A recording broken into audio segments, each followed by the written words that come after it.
सभी का मैं बहुत बहुत स्वागत करती हूँ मेरे YouTube चैनल पर।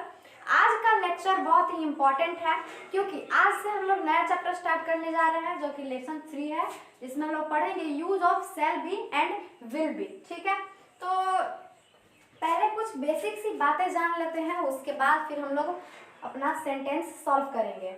तो जैसा कि यहाँ पर लिखा हुआ है कि जब क्रिया के अंत में, ठीक है, जब किसी वाक्य के क्रिया के अंत में गा गे गी हो और वाक्य के भाव से पता चले, मतलब जब हम किसी वाक्य को देखते हैं और उसमें उसके क्रिया के अंत में गा गे गी हो और अगर उसे हम पढ़ें और उससे यह भाव स्पष्ट हो, क्या भाव स्पष्ट हो, आगे पढ़ते हैं कि दी गई स्थिति भविष्य में अस्थायी रूप से बनी रहेगी। ठीक है, जैसे उदाहरण अगर हम लोग लेते हैं तो वह अभियंता बनेगा, तो ये जो स्थिति है ये भविष्य में अस्थायी बनी रहेगी। ठीक है, तब हम लोग शैल बी और विल बी का प्रयोग करते हैं। ठीक है, यहाँ पे क्या लिखा हुआ है कि तब शैल बी और विल बी का प्रयोग होगा। लेकिन अब सिचुएशन ये है कि हम लोग कहाँ पर शैल बी और विल बी का प्रयोग करेंगे, कहाँ पे शैल बी करेंगे और कहाँ पे विल बी करेंगे। तो घबराइए नहीं, ये सारी बातें मैं आप लोगों को बता दूंगी, एकदम इजीली आप लोग सेंटेंस सॉल्व कर लीजिएगा। बस आप लोग वीडियो के एंड तक बने रहिए।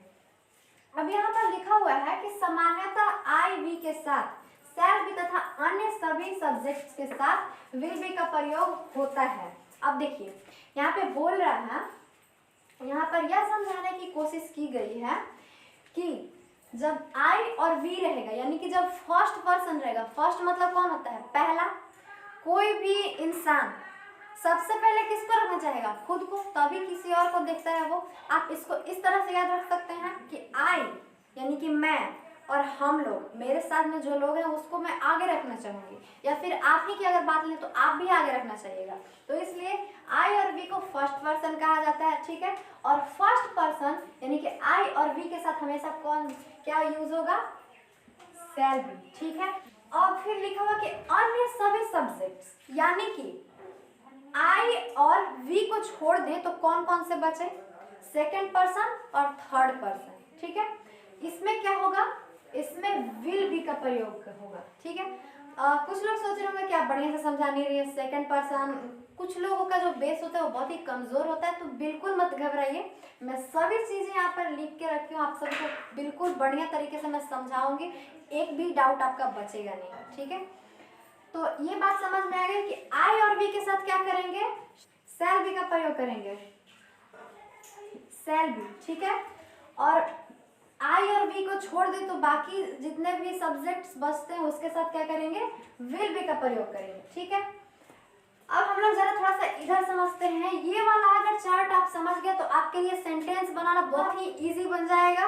देखिए यहाँ पे लिखा हुआ है पर्सन, ये वाला जो कॉलम है इसमें मैंने पर्सन लिखा है। ठीक है, और यहाँ पर सिंगुलर नंबर यानी कि सिंगल। ठीक है, और उसके बाद प्लूरल यानी कि दो से अधिक, एक से अधिक। ठीक है, तो यहाँ पर हम लोग जरा फर्स्ट पर्सन की बात करते हैं, इसको कहते हैं हिंदी में प्रथम पुरुष। क्या, प्रथम पुरुष इसको कहते हैं।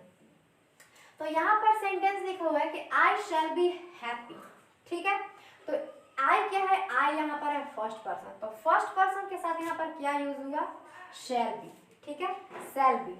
अब फिर सिंगुलर नंबर में हमने देख लिया सिंगल है, ये क्या सिंगल है ना, आप किसी एक की बात कर रहे हैं, मैं आई शैल बी हैप्पी, आई का हिंदी क्या होता है, मैं, और मैं क्या हूँ, सिंगल हूँ। ऐसा तो नहीं है कि मेरे में आपको दो दो इंसान दिख रहा है, नहीं ना, सिर्फ मैं ही एक सिंगल हूँ।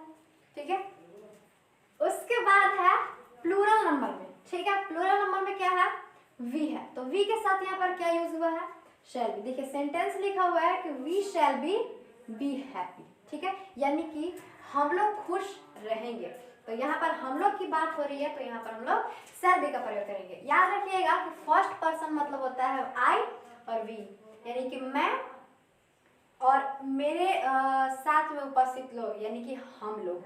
ठीक है, अब है सेकेंड पर्सन, यहाँ पर डॉट डॉट का मतलब है एक पर्सन। ठीक है, वही चीज यहाँ पर लिखा हुआ है, लिखने की जगह मैंने डॉट डॉट कर दिया, समझिएगा। यहाँ पर अब बात हो रही है सेकंड पर्सन की, तो सेकंड पर्सन में भी वही एग्जांपल है, ठीक है, बट यहाँ पर सब्जेक्ट चेंज है, ठीक है, क्या चेंज है, सब्जेक्ट। तो यहाँ पर क्या लिखा हुआ है कि यू विल बी हैप्पी, ठीक है, तुम खुश रहोगे।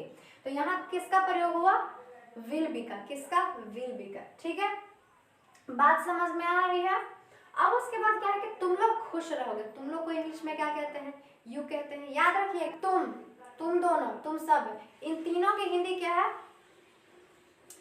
एक ही होती है, क्या, यू, ठीक है। अब प्लूरल नंबर में हम लोग देखते हैं, यहाँ पे सिंगुलर नंबर में हमने देख लिया, ठीक है, तुम। अब जैसे आप वीडियो देख रहे हैं तो मैं आपकी बात करूं, ठीक है, आप, तो आपको भी इंग्लिश में तुम ही कहते हैं, आप दोनों, आप सब, ठीक है, इसको भी इंग्लिश में यू ही लिखते हैं। तो आप क्या हो, आप सिंगल हो, ऐसा तो नहीं है कि आप 4-5 आदमी हो, नहीं ना, यहाँ पे एक की बात की जा रही है, ठीक है। यू मतलब होता है तुम, और तुम आप समझ रहे होंगे बात को, ठीक है, ये पहला दूसरा क्लास की बात नहीं है, इतनी बेसिक सी चीजें आपको पता होंगी, ठीक है, और नहीं भी पता है तो मैंने इस बात को समझाया। अब यहाँ पर क्या लिखा हुआ है कि तुम लोग, ठीक है, तुम लोग यानी कि अब एक से अधिक की बात हो रही है, 2 से अधिक की बात हो रही है, ठीक है। यहाँ पे हम लोग 2 भी लिख सकते हैं, 2 नहीं लिख सकते हैं, अगर 2 रहता तो यहाँ पर तुम दोनों होता, 3 मान लीजिए, ठीक है, 3 मान सकते हैं, 4 मान सकते हैं, 5 मान सकते हैं यहाँ पे। तो क्या लिखा हुआ है कि तुम खुश रहोगे, तो यहाँ पर भी क्या है, विल बी का प्रयोग होगा, ठीक है, विल बी का प्रयोग होगा। अब हम लोग आ जाते हैं थर्ड पर्सन में, ठीक है। फर्स्ट पर्सन किसको कहते हैं, बोलने वाले को, जैसे मैं बोल रही हूँ तो फर्स्ट पर्सन है, आप सुन रहे हैं तो सेकंड पर्सन है, ठीक है। और जिसके बारे में हम लोग बात करते हैं, मान लीजिए कि 2 औरत है, ठीक है, एक बोल रही है और एक सुन रही है, और जिसके बारे में उन दोनों औरतों के बीच चुगली हो रही है, बातें चल रही है, वो थर्ड पर्सन है, समझे बात को। मान लिया कि 2 लड़कियां हैं, ठीक है, क्या, मान लिया कि 2 लड़कियां हैं, एक मान लीजिए कि गीता है और एक सीता, या फिर कोई भी आप नाम ले सकते हैं, मैं आपकी जो मर्जी, आलू कुमारी, भिंडी कुमारी, धनिया कुमारी, पुदीना कुमारी, कुछ भी ले सकते हैं। अब जो लड़की बोल रही है वो है फर्स्ट पर्सन, मान लिया कि धनिया कुमारी बोल रही है, तो धनिया कुमारी क्या है, धनिया कुमारी है फर्स्ट पर्सन, ठीक है। और जो आलू कुमारी सुन रही है वो है सेकंड पर्सन, ठीक है। और जो पुदीना कुमारी के बारे में उन दोनों के बीच चुगली हो रही है वो क्या है, वो है थर्ड पर्सन। तो अब हम लोग थोड़ा सा देखते हैं पुदीना कुमारी के बारे में। अब मेरा मतलब ये नहीं है कि यहाँ पे सच में पुदीना कुमारी की बात करिए, मैं सिर्फ एक एग्जांपल दे रही हूँ। यहाँ पे थर्ड पर्सन का मतलब है कि जिसके बारे में बात की जा रही हो, ठीक है। जैसे ही, सी, इट, राम। अब मैं अगर बोलूँ कि राम अच्छा लड़का है, ठीक है, तो मैंने बोला, आपने सुना, और मैं राम के बारे में बोला जा रहा है, तो राम क्या है, थर्ड पर्सन है, तो इसलिए राम को यहाँ पर थर्ड पर्सन में रखा गया है। उसी तरह से ही और सी भी है, ठीक है, ये क्या, तो वह रो रही है, ठीक है, उसके बारे में बात की जा रही है कि वह रो रही है, उसके बारे में हम लोग बात कर रहे हैं, तो ये थर्ड पर्सन हुआ, तो इसलिए सी को भी थर्ड पर्सन में रखेंगे, ठीक है। इट भी उसी तरह से है, ही भी उसी तरह से, आप बात समझ गए होंगे, ठीक है। तो इसमें भी क्या होगा, विल बी का प्रयोग होगा। अब पहले हम लोग सेंटेंस एक बार देख लेते हैं। वह, आप वह भी रख सकते हैं और राम भी रख सकते हैं, ठीक है। वह खुश रहेगा या फिर राम खुश रहेगा, या फिर यहाँ पर आप ये भी रख सकते हैं कि सीता खुश रहेगी, ठीक है, धनिया कुमारी खुश रहेगी, ठीक। तो यहाँ पर हम थर्ड पर्सन के साथ में क्या यूज करेंगे, विल भी यूज करेंगे, ठीक है। अब जरा हम लोग आगे बढ़ते हैं, तो यहाँ क्या लिखा हुआ है, दे, ठीक है, और यहाँ पर क्या है, द बॉयज है। अब याद रखिए कि ये सिंगुलर नंबर में था, क्या, सिंगुलर नंबर में था, ही। अब वह का मतलब ये तो नहीं है कि 8-10 आदमी की बात की जा रही है, वह मतलब सिर्फ एक ही होगा, है ना। उसी तरह से सी है तो एक ही है, इट है तो वहां पर भी एक ही की बात की जा रही है, राम है वहां पे एक ही। अब ऐसा तो नहीं कि राम नाम के कई व्यक्ति हो सकते हैं, लेकिन जिसके बारे में आप बात कर रहे हैं उसमें 4-5 आदमी नहीं होंगे, ठीक है। ये आ जाएगा हमारा प्लूरल नंबर में, कौन, दे और द बॉयज, ठीक है। तो दे के साथ हम लोग सेंटेंस को बैठा के देखते हैं, तो क्या है कि वे लोग खुश रहेंगे, ठीक है, वे लोग खुश रहेंगे। तो यहाँ पर भी हम लोग क्या करेंगे कि दे विल बी हैप्पी, ठीक है, दे विल बी हैप्पी। अब यहाँ पर क्या लिखा हुआ है, द बॉयज। अब ऐसा नहीं कि सिर्फ आपको द बॉयज ही रखिए, आपका जो मन है वो रख सकते हैं यहाँ पे, the boys, the cows, the boys, the girls, the children, ठीक है। तो यहाँ पर हम लोग इस सेंटेंस को रख के देखते हैं, तो क्या लड़के खुश रहेंगे, तो इसके साथ भी हम लोग क्या करेंगे, विल बी का प्रयोग करेंगे। ठीक है, आई होप कि ये सारी बातें आपको समझ में आ गई होंगी। ठीक है, अगर कोई दिक्कत है तो आप मुझे कमेंट बॉक्स में लिख सकते हैं। अब देखिए, अब सिंपल सी बात आपको बताती हूँ, इतना समझने की जरूरत है, लेकिन फिर भी बुक में ये है तो मैंने इसको समझा दिया। अब मैंने तो अपने तरीके से काफ़ी अच्छे से समझाया है, आई होप कि सबको समझ में आ गया होगा। बट अगर किसी को अभी भी समझ में नहीं आया हो तो आप मुझे कमेंट बॉक्स में लिख सकते हैं, और अगर जिसको समझ में आ गया वो मुझे कमेंट में थंब इम्प्रेशन करके बताएं।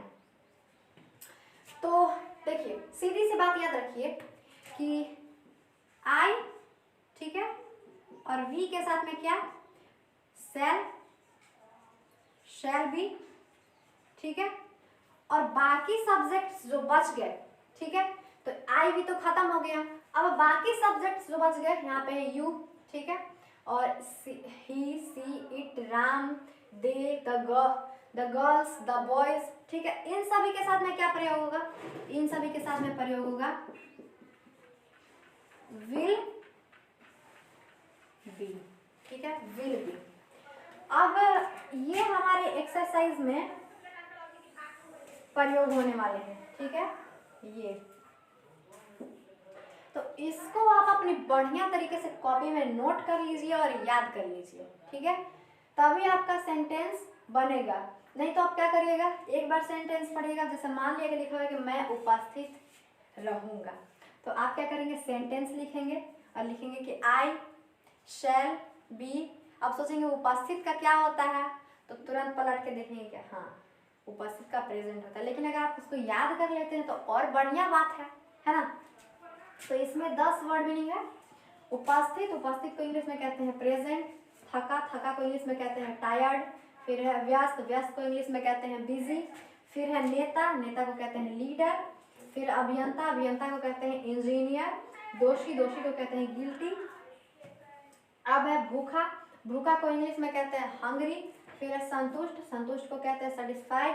फिर है दुखी, दुखी तो दुखी को सैड कहते हैं। ये तो पहला दूसरा क्लास में पढ़ने वाले बच्चे को भी पता होता है। ठीक है, और अब है कलाकार, कलाकार को इंग्लिश में कहते हैं आर्टिस्ट।